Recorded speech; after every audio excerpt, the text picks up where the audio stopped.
याकोबाचे पत्र अध्याय 2 वचन 23. मी वाचतो, लक्ष देऊन ऐका. अब्रामाने देवावर विश्वास ठेवला आणि ते त्याला नीतिमत्व असे गणण्यात आले आणि त्याला देवाचा मित्र म्हणण्यात आले. हा शास्त्रलेख पूर्ण झाला. Hallelujah, hallelujah, hallelujah.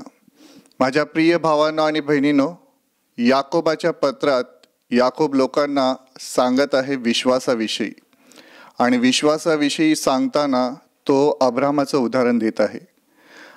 तो सांगत आहे की जेव्हा आपण ईश्वर विश्वास ठेवतो तर विश्वास हा क्रिया वाचून निर्जीव आहे. जर आपण क्रिया करत नसू तर आपला विश्वास निर्जीव आहे.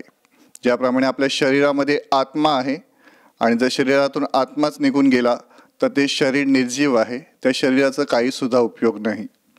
Hallelujah, hallelujah. म्हणून तो अब्रामाविषयी सांगत आहे. आता जे वचन आपण वाचलं त्यामध्ये लिहिलेलं आहे की अब्रामाने देवावर विश्वास ठेवला आणि ते त्याला नीतिमत्व असे गणण्यात आले. बायबल असं सांगतं की अब्राम हा देवाच्या दृष्टीने नीतिमान व्यक्ती होता, जो देवाचं भय बाळगायचा, देवाच्या मार्गाने चालायचा. संपूर्ण जग निर्मितीच्या मागे होती, निर्मितीची पूजा करत होती, पण अब्राम देवाचं भय बाळगून देवाच्या इच्छेप्रमाणे जीवन जगत होता. आणि म्हणूनच देवाने अब्रामाची निवड केली.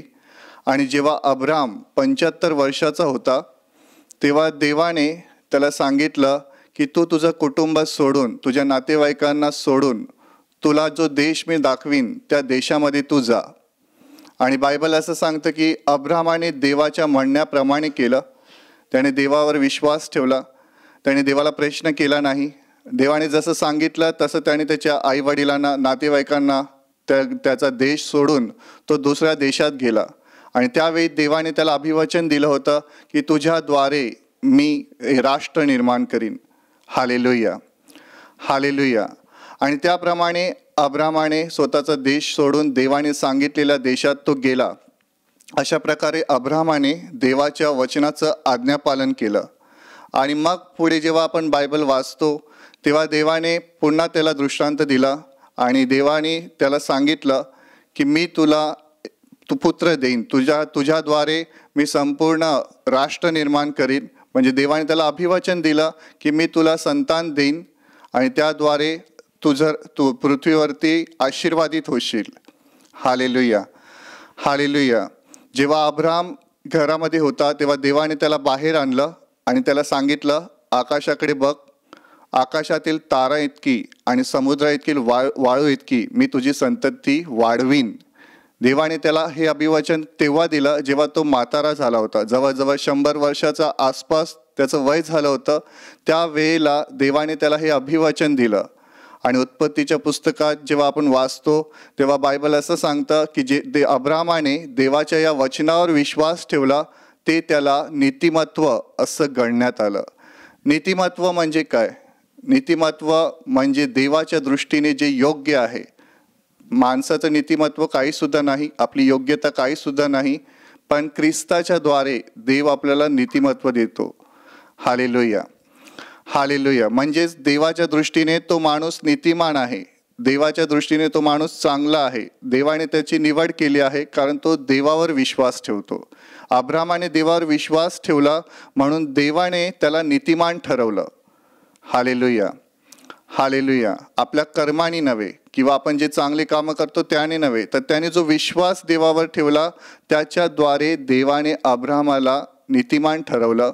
म्हणून जे वचन आपण आता वाचलेलं आहे त्या वचनाच्या आधी असं सांगितलेलं आहे की देवाने जेव्हा अब्रामाला पुत्र दिला ज्याचं नाव इसहाक होतं, आणि जेव्हा तो थोडा मोठा झाला तेव्हा देवाने अब्रामाला सांगितलं तुझ्या एकुलत्या एक पुत्राचं तू मला बळी दे.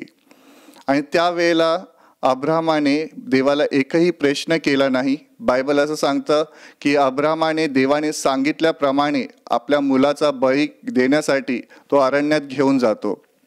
आणि जेव्हा अब्राम आपल्या मुलाला मारणारच असतो तेव्हा स्वर्गातून देव आवाज देतो आणि अब्रामाला म्हणतो, अब्रामा, अब्रामा, मी तुझ्यावर तुझा विश्वास पाहिलेला आहे, तो तुझ्या मुलाला काही सुद्धा करू नकोस. Hallelujah, hallelujah. म्हणजेच अब्रामाने देवावर एवढा विश्वास ठेवला, त्याचा एवढा विश्वास होता की देव मेलेल्यांना देखील जिवंत करू शकतो. जर देवाने मला हे मुलगा दिलेला आहे तर देव त्याला वाचवेल देखील. आणि त्याप्रमाणेच घडतं. अब्रामाने देवावर विश्वास ठेवल्याप्रमाणे बायबल असं सांगतं की देवाने त्याला नीतिमान ठरवलं आणि तो देवाचा मित्र झाला. Hallelujah, hallelujah. जसं पुढच्या वचनामध्ये लिहिलेलं आहे की त्याला देवाचा मित्र असे म्हणण्यात आले, हा शास्त्रलेख पूर्ण झाला. देवाने अब्रामाला आपला मित्र म्हटला. माझ्या प्रिय भावांनो आणि बहिणींनो, जेव्हा आपण येशू ख्रिस्तावर विश्वास ठेवतो तेव्हा देव आपल्याला देखील पापांची क्षमा देतो. आणि जेव्हा देव आपल्याला पापांची क्षमा देतो तेव्हा आपण देखील नीतिमान बनतो. आपल्याला देखील देवाचे आशीर्वाद मिळतात. आपण देखील देवाशी बोलू शकतो. Hallelujah, hallelujah. आज जगामध्ये अनेक लोक आहेत, त्यांना असं वाटतं की देव आपल्यावर प्रेम करत नाही किंवा देव आपल्याशी बोलत नाही किंवा देवाला आपली काही गरज नाही, असं अनेक लोकांना वाटतं. का? कारण ते देवाला ओळखत नाही. पण बायबल आपल्याला शिकवतं, जर आपण येशूवर विश्वास ठेवलेला आहे तर देव आपल्याशी बोलतो, देव आपल्याला सांगतो, देव आपल्याला शिकवतो, देव आपल्याला मार्गदर्शन करतो. आणि म्हणूनच अब्रामाला देवाने स्वतःचा मित्र म्हटलं आहे. मित्र म्हणजे जो आपल्या सुखाच्या दुःखाच्या सर्व काही एकमेकांना सांगतो. त्याप्रमाणे देवाने अब्रामाला स्वतःचा मित्र म्हटलेला आहे. आपण जेव्हा येशूविषयी वाचतो, योहानाच्या शुभवर्तमानामध्ये अध्याय 15 सांगितलं आहे, येशू म्हणाला, मी तुम्हाला जे काही सांगतो ते तुम्ही जर कराल तर तुम्ही माझे मित्र आहात. आणि येशू म्हणतो, आपल्या मित्राकरता स्वतःचा प्राण द्यावा, ह्याच्यापेक्षा मोठी प्रीती कोणाची आहे. म्हणजेच आपण देखील पापीच होतो, पण येशू ख्रिस्त स्वर्ग सोडून आपल्यासाठी जगात आला. आपल्यासाठी त्याने क्रुसावर प्राण दिला, त्याने बलिदान केलं आणि त्याने आपल्याला पापांची क्षमा दिली, त्याने आपलं तारण केलं. आणि मग तो आपल्याला सांगतो, मी जे काही सांगतो जर कराल तर तुम्ही माझे मित्र आहात. म्हणजे देवाची इच्छा आहे आपल्यापैकी प्रत्येकाने देवाच्या बरोबर संगतीत राहावं. आपण पैकी प्रत्येक जण देवाचा मित्र बनावा. Hallelujah, hallelujah. आता तुम्ही सांगाल, हे कसं शक्य आहे? देव तर स्वर्गात बसलेला आहे, आपण तर पृथ्वीवर पापी माणसं आहोत. होय, देव स्वर्गात बसलेला आहे, पण तो आपल्यावर प्रेम करतो आणि त्याची इच्छा आहे की प्रत्येक माणूस हा त्याच्याबरोबर सहवासात राहावा.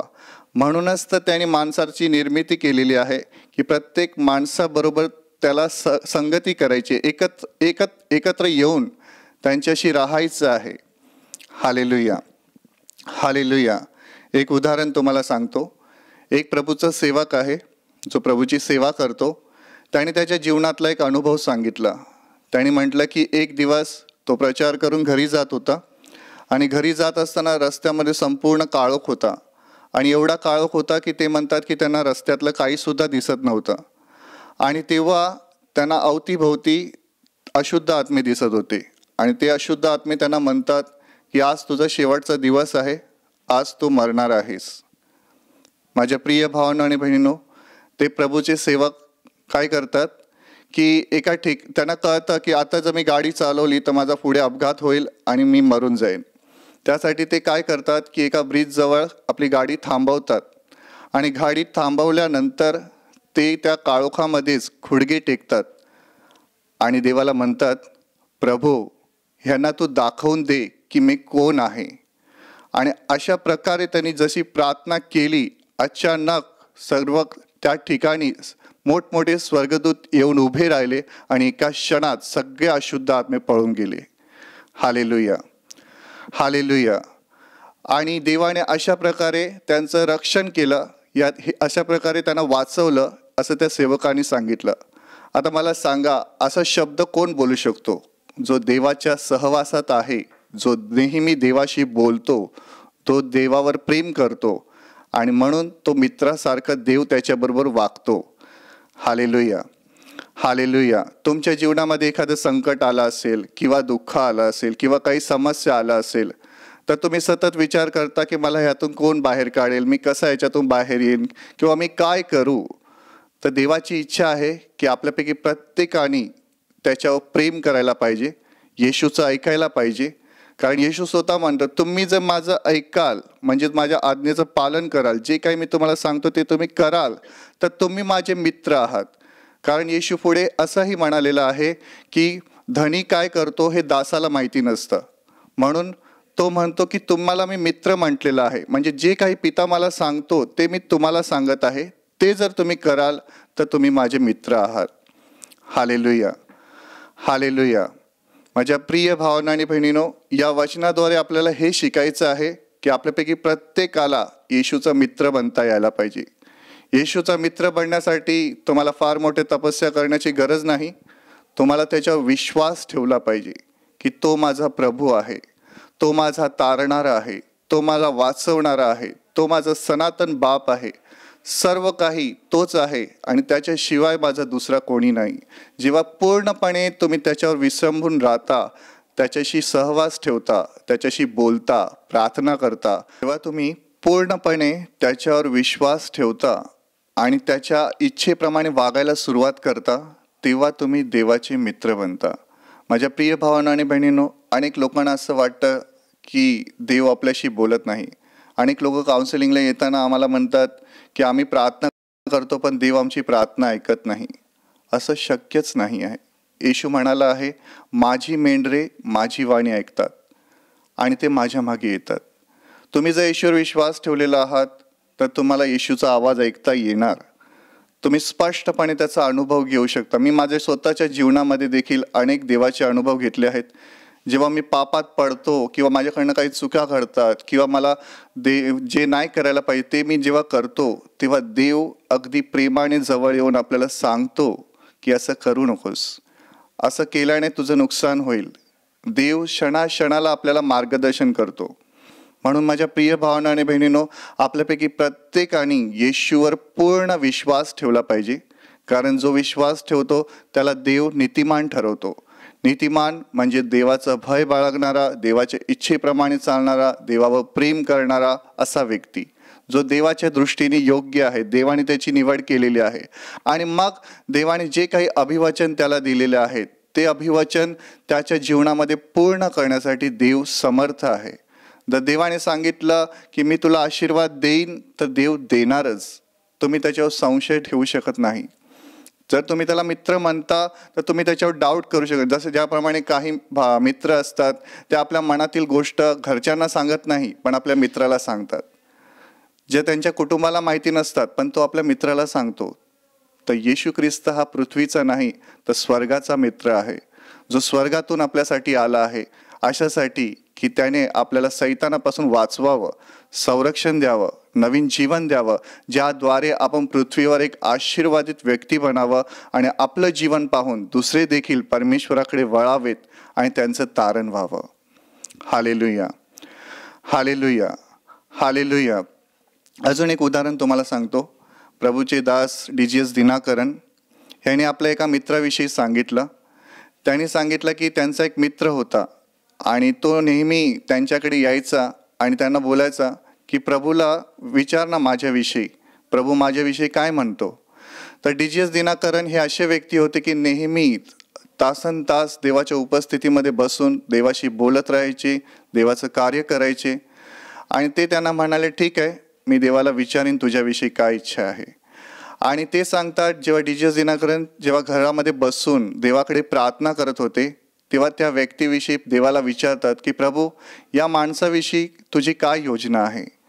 तेव्हा देव त्यांना सांगतो, हा जो व्यक्ती आहे, जो तुझा मित्र आहे, त्याची पूर्वीची परिस्थिती अशी होती की त्याच्याकडे खाण्यासाठी अन्न नव्हतं किंवा कपडे नव्हते आणि काम देखील नव्हता. त्यावेळेला हा व्यक्ती रोज माझ्यासमोर बसून प्रार्थना करायचा, बायबल वाचायचा, माझी स्तुती करायचा.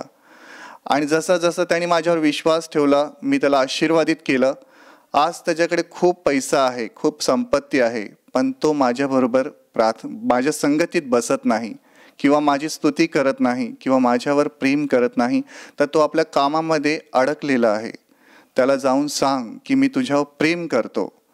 आणि त्याप्रमाणे DGS दिनाकरांना परमेश्वराने उत्तर दिलं आणि ते त्या व्यक्तीकडे जातात. त्या व्यक्तीला सांगतात की भाऊ, तू पूर्वी गरीब होतास, हो तो म्हणतो हो, तुला देवाने आशीर्वादित केलं, पण आता तू सर्व काही करतोस, तुझ्याकडे पैसे आहेत, संपत्ती आहेत, पण तू मात्र देवावर प्रेम करत नाही. पण तरीसुद्धा येशू सांगत आहे की तो तुझ्यावर प्रेम करतो. असं बोलताच तो माणूस घळाघळा रडायला लागला, त्याच्या डोळ्यातून अश्रू यायला लागलं, त्याला पश्चाताप झाला आणि तो म्हणाला, मला वाईट वाटतं, मला दुःख वाटतं की मी देवाला ओळखून देखील मी त्याच्यावर प्रेम केलं नाही.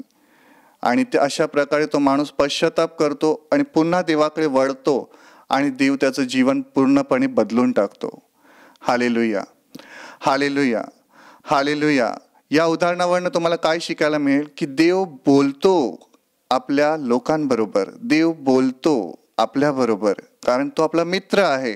तो आपल्या जीवनातील प्रत्येक छोट्या मोठ्या गोष्टी देखील आपल्याला दाखवून देतो, अशासाठी की आपण त्याच्या मार्गाने चालावे. जर तुम्ही येशूवर विश्वास ठेवलेला आहात तर देव तुम्हाला देखील सांगत आहे की तुम्ही माझे मित्र आहात. तुम्ही जर त्याच्या आज्ञाचं पालन करत आहात तर देव सांगतो तुम्ही माझे मित्र आहात. म्हणून या वचनाद्वारे देव आपल्यापैकी प्रत्येकाला हेच सांगू इच्छितो, जर तुम्ही येशूवर विश्वास ठेवलेला आहात तर तुम्ही सर्व ख्रिस्ताचे मित्र आहात. Hallelujah, hallelujah. म्हणून जास्तीत जास्त त्या प्रभूच्या उपस्थितीमध्ये राहण्याचा प्रयत्न करा. बायबल वाचा, त्याची स्तुती करा, त्याचे उपकार विसरू नका. जितके तुम्ही त्याचे उपकार स्मरण ठेवाल तितका तो तुम्हाला अधिकाधिक आशीर्वादित करेल, तितका तो तुमच्या अधिक जवळ राहील. तुम्हाला क्षणाक्षणाला त्याचा अनुभव येईल. तो त्याच्या आत्म्याने तुम्हाला भरून काढेल आणि तुमच्या जीवनातील सर्व सैतानाची बंधनं एका क्षणात तो तोडून टाकेल. Hallelujah, hallelujah, hallelujah. म्हणून या वचनाप्रमाणे ज्याप्रमाणे अब्राहामाने देवावर विश्वास ठेवला, देवाने त्याला नीतिमान ठरवलं, तर आपण देखील जे नव्या कराराचे लोक आहोत, जे आपण येशूवर विश्वास ठेवतो, त्याद्वारे देव देखील आपल्याला नीतिमान ठरवतो. पण देवाची इच्छा आहे, येशूची इच्छा आहे की मी जे काही तुम्हाला सांगतो ते तुम्ही ऐकाल तर तुम्ही माझे मित्र व्हाल. म्हणजे जे काही बायबलमध्ये त्याने आपल्याला आज्ञा दिलेल्या आहेत त्याचे आपण पालन केलं तर देव आपल्याला त्याचं मित्र म्हणतो. Hallelujah, hallelujah. तर माझ्या प्रिय भावांनो आणि बहिणींनो, प्रयत्न करा अधिकाधिक ख्रिस्ताच्या जवळ जाण्यासाठी. प्रयत्न करा अधिकाधिक येशूबरोबर राहण्यासाठी, कारण हे शेवटचा काळ आहे. सैतान देवापासून आपल्याला वेगळं करण्यासाठी खूप प्रयत्न करत आहे. म्हणून आपल्यापैकी प्रत्येकाने ख्रिस्ताच्या सहभागितेत राहिलं पाहिजे. आपल्याला ख्रिस्ताचा मित्र बनता यायला पाहिजे.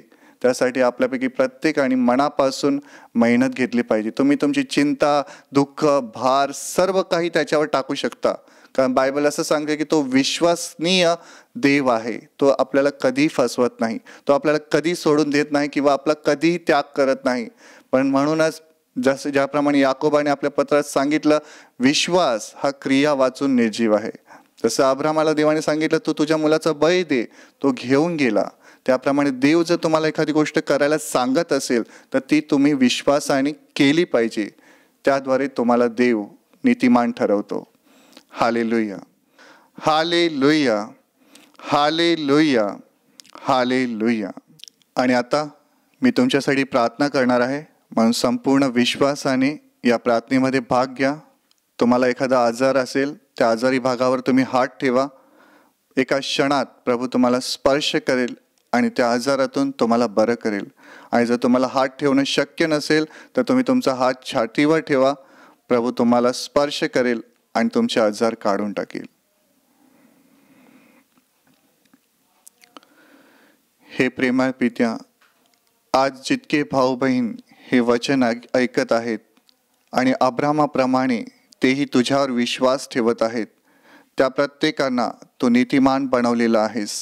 प्रभू, मी तुझ्याकडे मागतो की या प्रत्येकावर तू अशी दया कर, कृपा कर की ते तुझ्या संगतीत राहावेत, तुझ्या सहभागितेत राहावेत आणि त्याद्वारे ते तुझे मित्र बनावेत. तुझ्या आज्ञेत ते वाढावेत, चालावेत, ज्याद्वारे त्यांचं जीवन आशीर्वादित होईल आणि त्यांच्या जीवनाच्या द्वारे तुझे मोठे गौरव होतील. तुमच्या शरीरातील सर्व आजार प्रभू येशूच्या नावाने या क्षणाला नष्ट होऊन जात. तुमच्या जीवनातील प्रत्येक दुःख, संकट आणि आजार प्रभू येशूच्या नावाने या क्षणाला नष्ट होऊन जात. तुमच्या जीवनातील सर्व सैतानाची बंधनं प्रभू येशूच्या नावाने या क्षणाला तुटून जात आणि तुमच्यावर आणि तुमच्या कुटुंबावर प्रभू येशूचे महान आशीर्वाद येऊत. आमीन.